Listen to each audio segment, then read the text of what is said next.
For more than 3 years, we've been addressing stimulus, additional assistance, relief, and more help for the American people. And over the past few weeks, we've been discussing the possibilities of seeing some of this relief completely go away.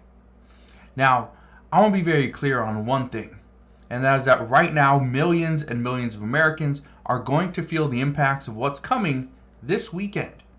Because right now, we have no clue what to expect for Sunday morning. I will explain what is happening, what you need to be well aware of, and how this is potentially going to impact you.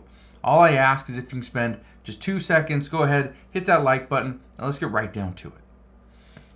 So one of the big things that's happening right now is the U.S. government has to be funded. And because of the U.S. government needed certain funding for fiscal year 2024, Congress has to come together and figure out a way to pass a bipartisan bill. Now you're probably thinking, well, how does this really impact me? The number one way this could impact you is cuts to the federal budget. Now, they are discussing cuts. They're discussing taking certain funding just all out of the bill. They're not going to put anything in there. But I want to read you some articles, okay? And in these articles, it's going to give us a good idea of where things are currently at. Again, this is Tuesday morning, September 26th. And right now, we have just 4 more days.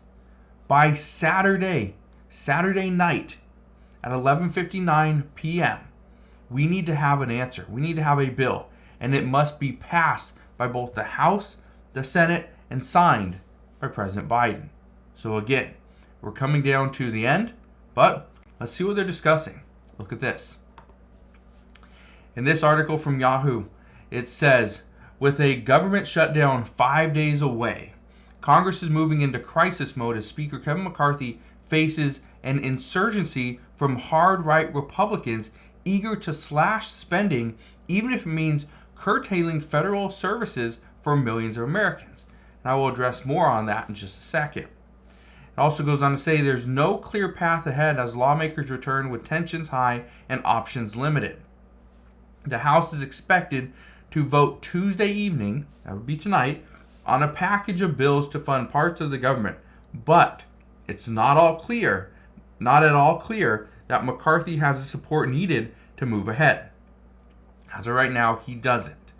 It says, meanwhile, the Senate, trying to stave off a federal closure, is preparing its own bipartisan plan for a stopgap measure to buy some time and keep offices funded past Saturday's deadline as work in Congress continues. But plans to tack on additional Ukraine aid have run into trouble as a number of Republicans in both the House and Senate oppose spending more money on the war effort. Now, I just want to address one thing, that there is bipartisan support. So there's Republicans in both the House and the Senate, Democrats obviously in the House and the Senate, that do support additional aid to Ukraine. However, some are really questioning where this money is going. And, well, unfortunately, according to 60 Minutes, they did a full investigation, and now they found out that the United States is paying the salaries of 57,000 first responders, and it's subsidizing small businesses. So all that stimulus money that we were getting before, that was going to boost the pay to first responders, that was giving police officers and firefighters and EMT, all those people that were getting those additional bonuses to come into work, it's heading over there, heading to Ukraine. We're not getting it anymore. All those businesses that were getting a little bit of a boost, okay, the U.S. government was subsidizing some of their with PPP loans, with other things. Guess what? We're not getting that anymore. You know where it's going? Yeah, it's going to Ukraine. And that's part of the problem. And that's why many people are very upset is, how come we are not the ones getting it? We are the taxpayers paying that money. Why are we not the first ones that should be receiving it? Well, who knows? Now, one thing I can tell you is in these different proposals, one of the things that lawmakers want to avoid is shutdowns. They don't want the government to shut down because a government shutdown would mean certain aid to different programs would stop. Now, Social Security is not going to stop. If you already have a claim that's been approved, you don't need to provide any other paperwork. You're perfectly fine. You will still receive your Social Security check. But it could be somewhat delayed. If you receive a check in the mail, it could be delayed. All right? Just keep that in mind. One of the other programs that is going to have a major impact is the WIC program. That's Women, Infant, Children. That is a program that's kind of a program off of the SNAP benefit program. But that program right there, it serves about 7 million people. In that program, we could see 7 million people lose their benefits, lose their aid. Okay? So keep that in mind. If you are on the WIC program, you could see your benefits stop. Another one, and this is something that lawmakers are very concerned with, and they're concerned with this because of multiple reasons. Number one, it looks like China is preparing to potentially invade Taiwan. Well, when would be the best or ideal time for China to invade Taiwan? Well, potentially if the U.S. government goes into a prolonged shutdown.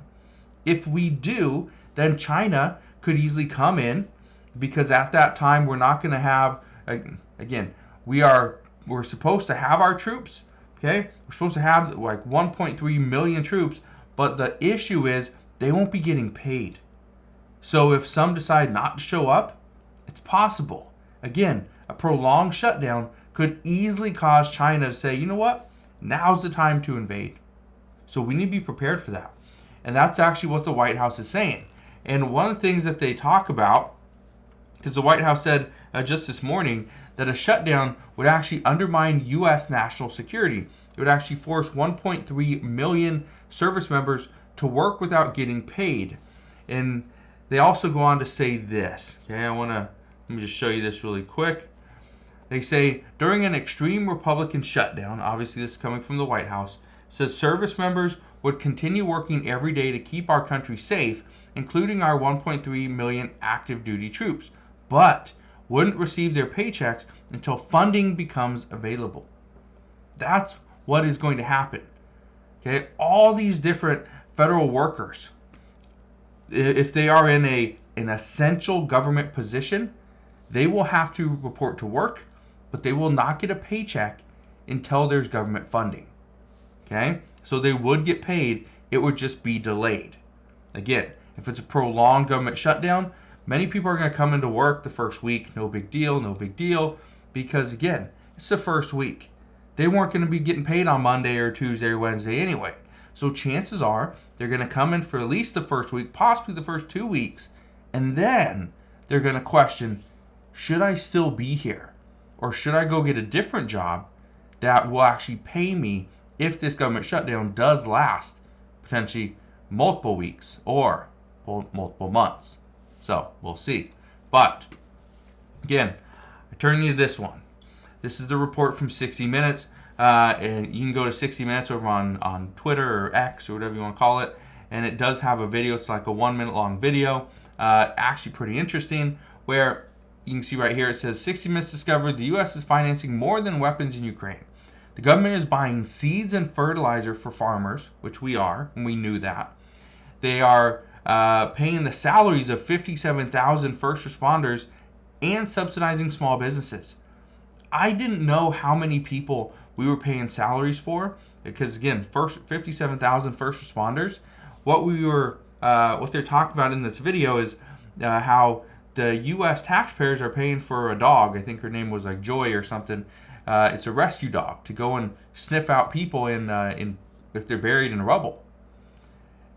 Now, if we are paying for everything, where does it stop?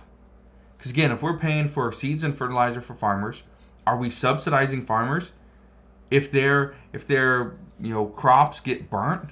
Let's say a tank drives through it, and their crops are just ruined. Are we paying them for what they lost? As far as the salaries of 57,000 first responders, Are people just going and signing up to be a first responder because they know the U.S. is going to pay for it? 57,000 seems like a lot in Ukraine, but I don't know. And then subsidizing small businesses. To what extent? How far does this go? How much money are we really paying? Because again, what the Democratic Party is asking for is $23 billion to go to Ukraine.